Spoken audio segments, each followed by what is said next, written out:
Etapu,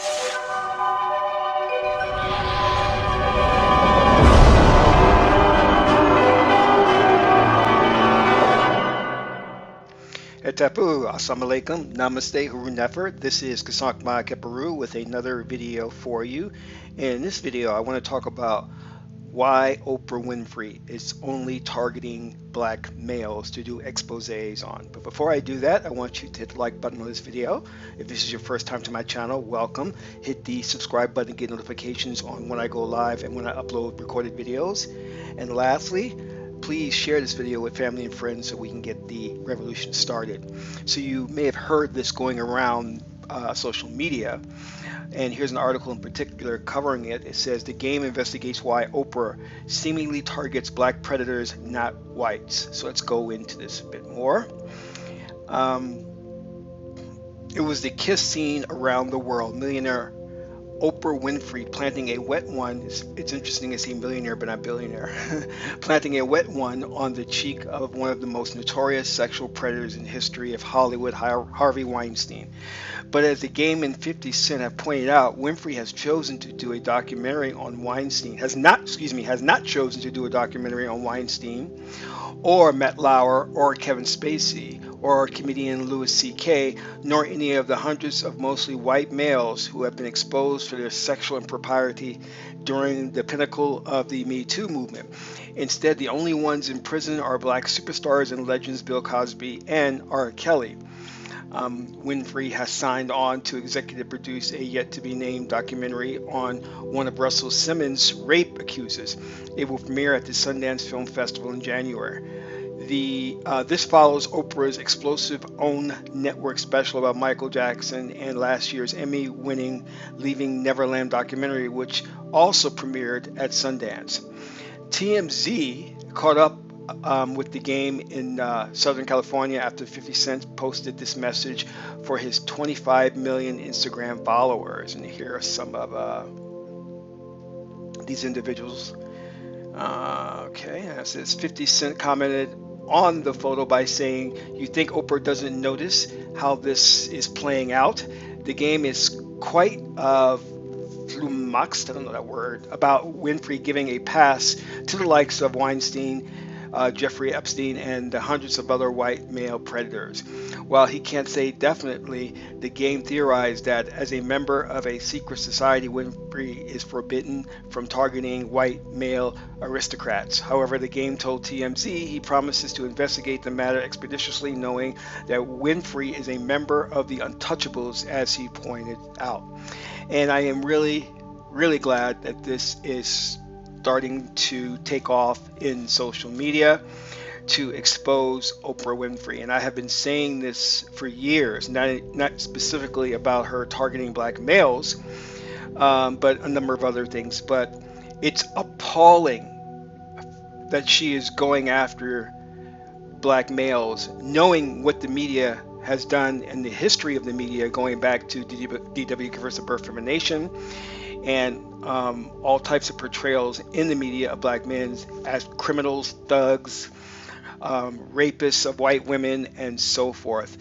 Oprah Winfrey is an agent. And as I've always said this, when you become a billionaire, you get that knock at the door, and then they tell you that that money in the bank is in their bank, and it's a bunch of ones and zeros, and with the touch of a button, they can make it all zeros. So you better play ball. So they basically dictate what you're going to be doing. And if you're working in the media, such as a high-profile singer or entertainer or movie producer, you are told what the message is. And notice how all the Hollywood studios are now on board with the SJW woke agenda. And this is not something that it just happened coincidentally that they're all now jumping on this bandwagon. This message was sent out to them. They all got the memorandum from up high, the ruling elite, to target males in particular, white males and black males, with the majority of the attacks going to black males to effeminize them and target them. and they're using Oprah Winfrey to do so very clearly. If you don't think that she's a member of the secret society, let me show you this article here. It says, this says, top billionaires hold secret meeting. All right, it says here, in a quiet close to the news media and the public, in a quiet meeting close to the news media and the public, Bill Gates, David Rockefeller Sr., Oprah Winfrey, and other leading philanthropics, however you say it, met in New York this month to discuss ways to promote efforts to solve growing social problems in America and abroad. Together, the philanthropics in the room have committed a total of more than 72.5 billion to charitable causes since 1996, according to Chronicle of Philanthropy tallies. The unusual event was held May 5th at Rockefeller University and was organized by the Bill and Melinda Gates Foundation. Among the high-profile participants were Ted Turner, Warren E. Buffett, George Soros. That's interesting, George Soros. And New York City Mayor Michael R. Bloomberg. Several of the people at the meeting confirmed their involvement, but declined to tell the Chronicle about what was discussed or why they gathered, almost in secret. Notice the attendees.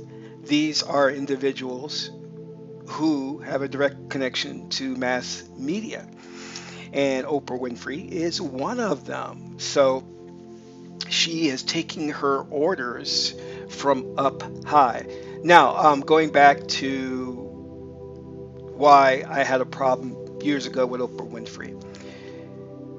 She is a woman who has a lot of influence as far as the media is concerned and a lot of money.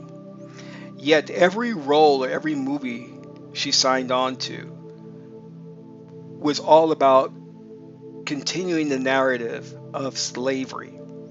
In fact, I would say often that she likes playing the mammy role. So it's always something about slavery. Never did she venture out of that to finance or put herself into a role where she could have been an Egyptian queen or a Kemetic queen. To do a story on Kemet, Egypt, or to remake the Ten Commandments. But it seems like she was very, very comfortable to continue that narrative of the slave drama, the mammy. Every role. In fact, when she was working with Ava DuVernay, she did the movie Selma. And again, same type of role in that movie. And we're not seeing any different types of films coming out from these so-called black female filmmakers. And we have to question that.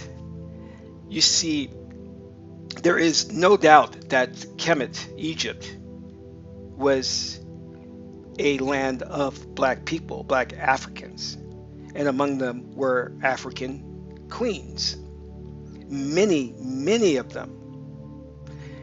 And slavery is only a small sliver of our history.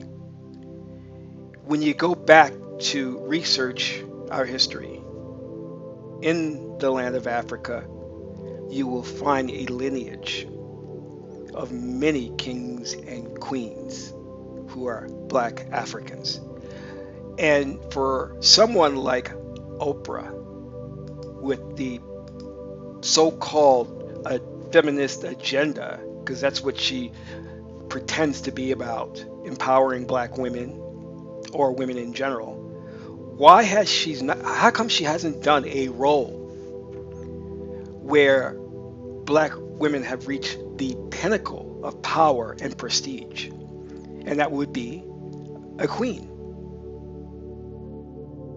And one of the greatest stories she could have told would have been of Queen Giza or Queen Hatshepsut or Nefertari. Nothing from Oprah Winfrey with all her billions. But yet, when it's time to slander, to write exposés, she's quick to jump on the Me Too bandwagon and offer up black men to the slaughter. She is an agent of the elite. She is not to be trusted. And I'm really happy that the game, 50 Cent, and many, many others are waking up to the fact that she doesn't have our best interest at heart. This is Kasank Ma Keparu, son of Ma'at and Tahuti. My aunt is a beautiful goddess, Heteru. Until my next broadcast, I'm in Ra.